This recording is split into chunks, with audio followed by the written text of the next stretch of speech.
नमस्कार, मैं खुशी और आप देख रहे हैं पर्वत संकल्प न्यूज। अब हर खबर आप तक। तो चलिए नजर डालते हैं आज की बड़ी खबर पर। नई दिल्ली रेलवे स्टेशन के प्लेटफॉर्म नंबर 14 पर क्या हुआ था, एयरफोर्स के अधिकारी ने बताई एक एक बात।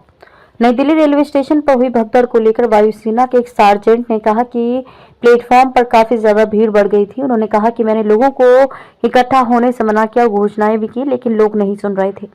इस घटना में 18 लोगों की मौत हो गई है। पीएम मोदी ने भी इस घटना को लेकर दुख जताया है। नई दिल्ली रेलवे स्टेशन पर शनिवार रात हुई भगदड़ में 18 लोगों की मौत हो गई। इस घटना को लेकर प्रधानमंत्री नरेंद्र मोदी समेत तमाम बड़े नेताओं ने दुख जताया। इस भगदड़ को लेकर नए नए खुलासे सामने आ रहे हैं। अब एक वायुसेना के अधिकारी ने एक नई जानकारी दी है। वायुसेना के सार्जेंट ने बताया, आंखों देखा हाल।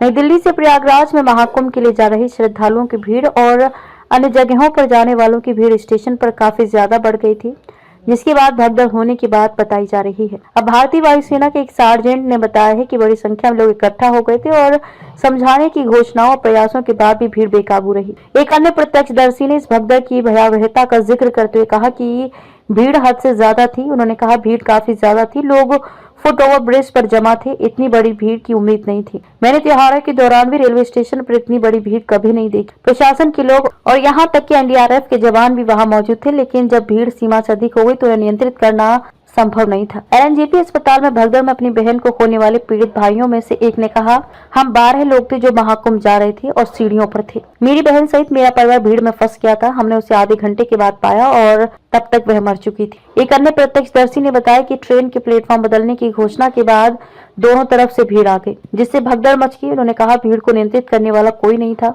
घोषणा की गई कि प्लेटफॉर्म नंबर 12 पर आने वाली ट्रेन प्लेटफॉर्म नंबर 16 पर आएगी, इसलिए दोनों तरफ से भीड़ आ गई और भगदड़ मच गई।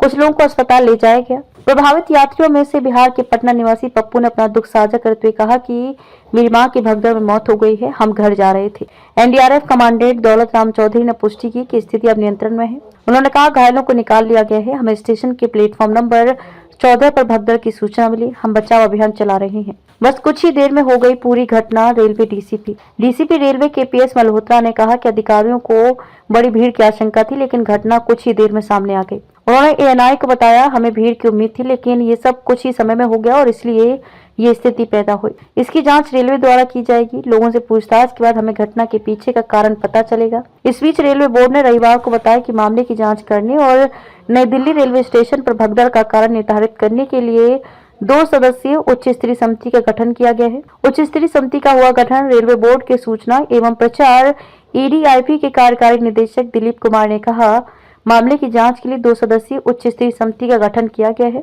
स्थिति नियंत्रण में है और यात्रियों को विशेष ट्रेन से भेजा गया है। रेलवे स्टेशन पर ट्रेनों की आवाजाही अब सामान्य है। कुमार के अनुसार स्टेशन पर यात्रियों की असामान्य रूप से अधिक संख्या थी, जिससे भीड़ को नियंत्रित करने के लिए रेलवे की 4 अतिरिक्त विशेष ट्रेनें चलाने के लिए प्रेरित किया गया। रेलवे के पुलिस उपायुक्त डीसीपी केपीएस मल्होत्रा के अनुसार ये घटना उस समय हुई जब बड़ी संख्या में यात्री प्लेटफॉर्म नंबर 1 पर एकत्र हुए थे। प्लेटफॉर्म 14 जहां पर प्रयागराज एक्सप्रेस खड़ी थी, इसके अलावा स्वतंत्रता सेनानी एक्सप्रेस और भुवनेश्वर राजधानी के प्रस्थान में देरी के कारण प्लेटफॉर्म 12, 13 और 14 पर भीड़ बढ़ गई थी। खबरों में अब तक के लिए बस इतना ही। फिर होगी आपसे मुलाकात ऐसी ही एक और बड़ी खबर के साथ। तब तक के लिए नमस्कार और देखते रहिए पर्वत संकल्प न्यूज।